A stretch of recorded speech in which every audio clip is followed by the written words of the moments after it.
Hello बच्चों, मैं हूं विकास कुमार और आज हम लोग पढ़ेंगे स्टैंडर्ड 7 का लेसन 6 इवान। एक व्यक्ति की कहानी, उसके बारे में हम लोग पढ़ते हैं। वार्मर पहले इसका देख लेते हैं। फर्स्ट में क्या लिखा है? डू यू एवर फाइंड, क्या आपने कभी पाया है, देखा है, पीपल लोगों को क्वारलिंग झगड़ते हुए इन योर नेबरहुड, अपने पड़ोस में। नेबरहुड यानी पड़ोस में। डू यू एवर फाइंड, क्या आपने कभी पाया है लोगों को, पीपल लोगों को क्वारलिंग झगड़ते हुए। फिर इसमें अगला क्वेश्चन देखते हैं क्या है। आपसे पूछ रहा है what do people quarrel over, लोग क्वारल ओवर किस लिए झगड़ा करते हैं। तीसरा है how do these quarrels affect your life, और कोई यदि झगड़ा करता है तो ये झगड़ा जो है कैसे जीवन को प्रभावित करता है।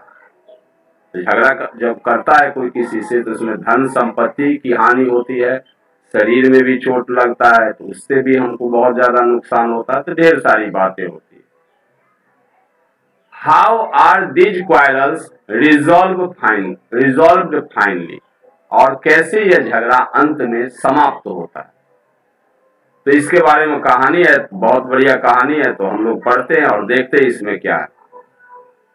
Ivan was a farmer, Ivan एक किसान था।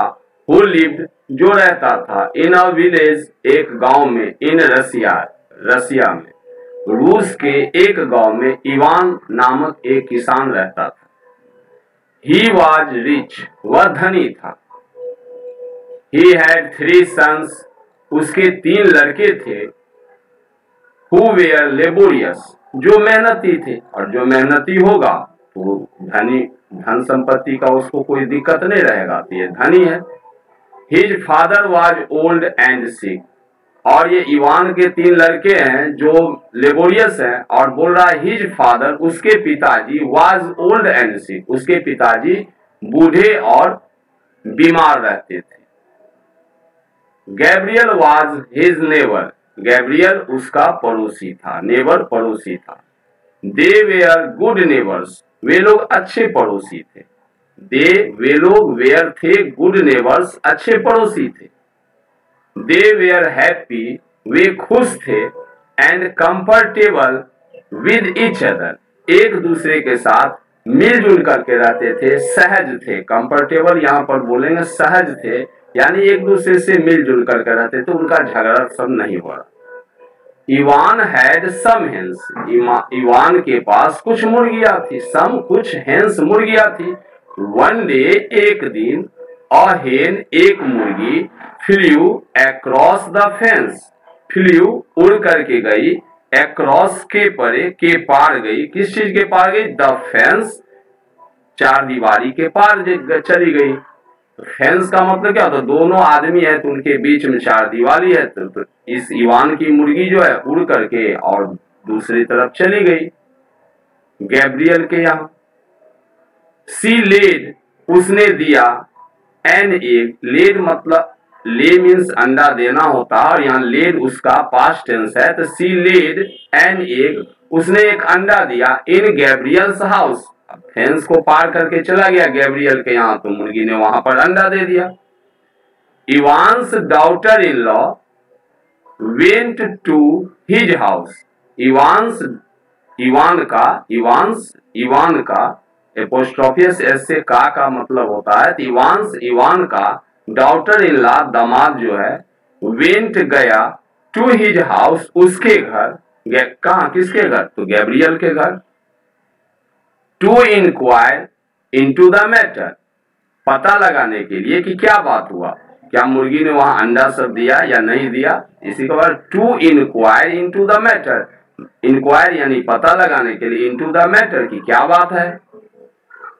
गैब्रियल्स मदर, गैब्रियल की माँ जो है, रिप्लाइड, वह उसने जवाब दिया, वह बोली, रूडली, कड़े शब्दों में, यानी उसको डांटा फटकारा कि तुम यहां क्यों आए हो। It lead to a quarrel, lead to a quarrel यानी झगड़े की ओर ये बात बढ़ चली। It led to a quarrel, इससे अब गैब्रियल की माँ ने उसको रूखा जवाब दिया, कड़े शब्दों में उसको डांटा फटकारा, तो जिससे झगड़े की शुरुआत हो गई।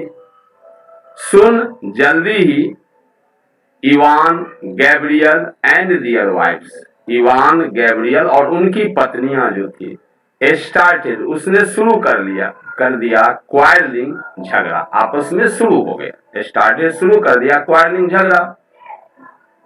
देयर नेबर्स उनके जो पड़ोसी थे, हैड टू इंटरवेन, और ढेर सारे लोग रहते आसपास में, एक ही तो होता नहीं, तो बोला देयर नेबर्स उनके जो पड़ोसी और सारे लोग थे, हैड टू इंटरवेन उसको हस्तक्षेप करना पड़ा, बीच बचाव में आना पड़ा।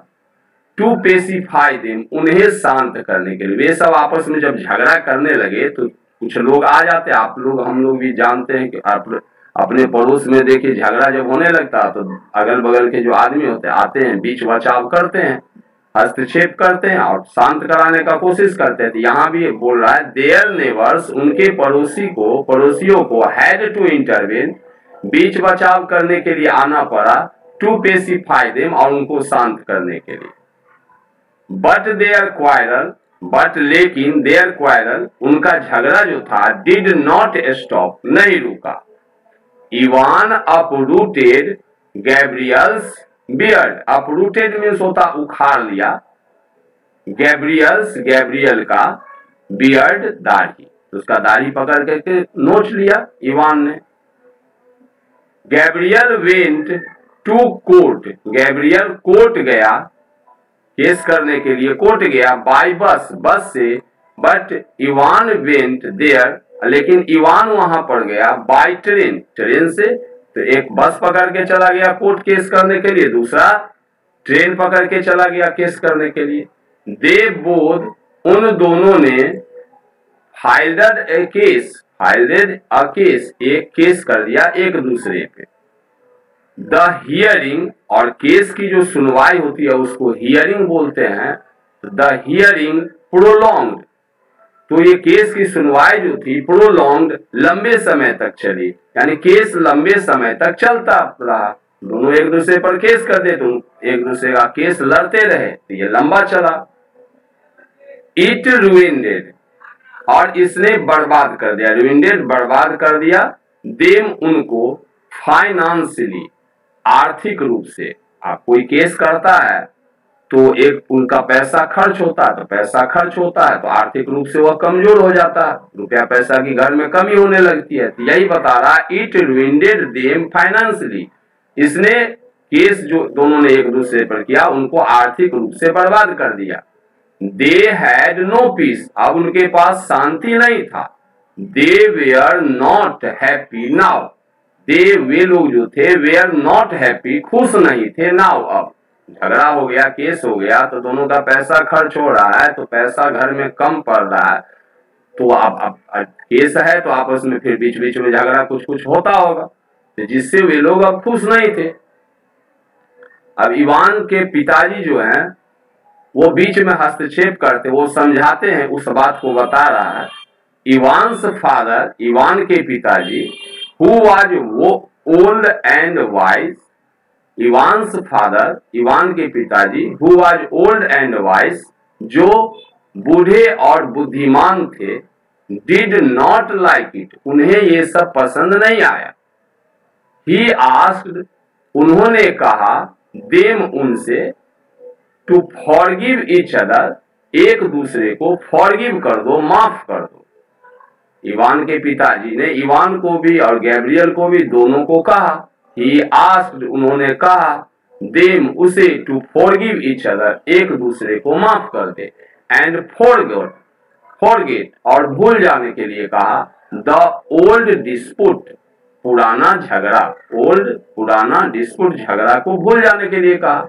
ही आस्क्ड, उन्होंने कहा, देम उनसे, why are you quarrelling, why क्यों, आर यू क्वारलिंग, तुम झगड़ा कर रहे हो, ओवर एन एग, सिर्फ एक अंडे को लेकर के तुम लोग आपस में झगड़ा क्यों कर रहे हो। व्हाट इज इट्स वैल्यू, इसका क्या वैल्यू है, क्या मोल है। हैटर्स ब्रीड्स हैटर्स, हैटर्ड ब्रीड्स हैटर्ड, इस ये फ्रेज हो गया, इसका मतलब हो गया आपको नफरत नफरत को बढ़ाता है। हेटर्स ब्रीड्स हेटर्स, नफरत नफरत को और ज्यादा बढ़ाता है। इन एंगर, क्रोध में, यू डोंट नो, आप नहीं जानते, व्हाट यू आर सेइंग, आप क्या कह रहे हैं, एंड डूइंग, और क्या कर रहे हैं।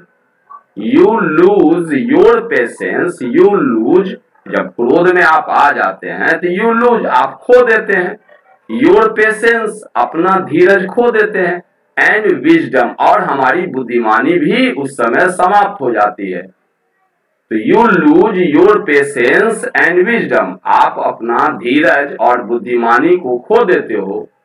It sometimes leads to destruction, it sometimes, या कभी कभी, लीड्स टू डिस्ट्रक्शन, जिससे बर्बादी को ये लेके आता है। द ओल्ड मैंस एडवाइस, बूढ़े आदमी का जो एडवाइस था, सलाह था, इवान के पिताजी का सलाह जो था, वर्कड, काम कर गया। ठीक है, इवान एंड गैब्रियल, इवान और गैब्रियल जो थे, वेयर रिकॉन्साइल्ड, उन्होंने आपस में समझौता कर लिया, मेल कर लिया। They began to live, they began, उन्होंने शुरू कर दिया, टू लाइव, रहना, टुगेदर, साथ साथ, इन पीस, शांति से, वंस अगेन, एक बार फिर से। अब दोनों मिल गए आपस में, तो दोनों में समझौता हो गया, अब दोनों जो थे अब शांति से एक बार फिर से रहने लगे। They were very happy now, they were, वे थे, वेरी हैप्पी नाउ, अब बहुत ज्यादा खुश थे। तो आपने देखा किस तरह से झगड़ा जो होता है कि तो लोग आपस में लड़ते हैं तो धन संपत्ति का हानि होता है। ठीक है ना, कभी कहीं कहीं तो मर्डर भी लोग एक दूसरे का कर देते, फिर पूरे जन्म जो है जेल में उनको रहना पड़ता है, तब उनको अपने प्रायश्चित का, तब उन्हें क्या होता है, उन्हें फिर बहुत ज्यादा दुख भोगना पड़ता है। ठीक है, तो ये कहानी से हमें यही शिक्षा मिलती है कि हमें झगड़ा लड़ाई से बचना चाहिए और अपने काम को फोकस करना चाहिए और टॉलरेंस रखना चाहिए एक दूसरे से। ठीक है, तो इस चैप्टर को आपने पढ़ा, जाना इसके बारे में, इसका वर्ड मीनिंग है, इस वर्ड मीनिंग को आपको पढ़ते रहना चाहिए। पहले प्रोनाउंसिएशन सीखिए, कैसे सही से पढ़ेंगे और उसको वर्ड मीनिंग याद कीजिए, तो आप ज्यादा अंडरस्टैंड कर पाइएगा। तो ठीक है, अब इस चैनल को लाइक करना और सब्सक्राइब करना नहीं भूलिएगा। तो फिर नेक्स्ट वीडियो में हम लोग मिलेंगे। ओके।